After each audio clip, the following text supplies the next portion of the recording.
আমার common sense বলে উনি ফিরে আসবে। আসসালামু আলাইকুম ওয়া রাহমাতুল্লাহ। জনপ্রিয় রাজনৈতিক ব্যক্তিত্ব রুমিন ফারহানা তিনি সম্প্রতিকালে সাবেক প্রধানমন্ত্রী শেখ হাসিনাকে নিয়ে গুরুত্বপূর্ণ কিছু মন্তব্য করেছেন, আর সেটি নিয়ে নেটিজেনদের মধ্যে চলছে তীব্র সমালোচনা।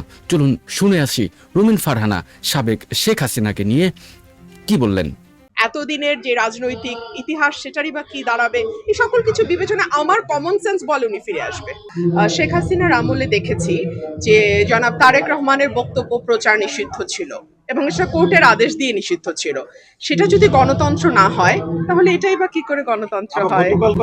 দেখুন, উনি বাংলাদেশের নাগরিক, ওনার পরিবার এবং ওনার বাংলাদেশের রাজনীতিতে দীর্ঘদিনের অবদান আছে এবং ওনার পরিবারকে সপরিবারে হত্যা করা হয়েছে এবং বাংলাদেশের স্বাধীনতা সংগ্রামের তখন আওয়ামী লীগ ছিল একমাত্র রাজনৈতিক দল। তো সকল কিছুর বিবেচনায় ওনার বয়সও হয়েছে।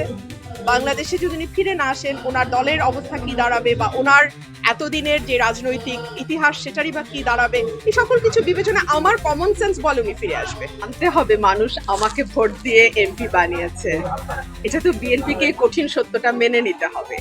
মানুষের ভোটের অধিকারে যদি দল বিশ্বাস করে, মানুষের পছন্দের প্রতি যদি আস্থা রাখতে হয় এবং আমরা যে গণতন্ত্রের কথা বলছি সেটা যদি মানতে হয়, তাহলে আপনি যে প্রশ্ন করছেন যে আজকে একটি দল এই অনুষ্ঠান বর্জন করেছে, তাদেরকে তো আমার বলতে হবে যে তাহলে তো আপনারা গণতন্ত্রে বিশ্বাস করেন না, মানুষের রায়ের প্রতি আপনারা শ্রদ্ধাশীল নন। তাহলে 17 বছর কিসের জন্য আন্দোলন করেছেন? আজকাল তো গণমাধ্যম কেবল 26টা চ্যানেল নয়, আজকাল প্রত্যেকের হাতেই গণমাধ্যম আছে, যে যে শুনতে চায় তারা শুনতে পারবে।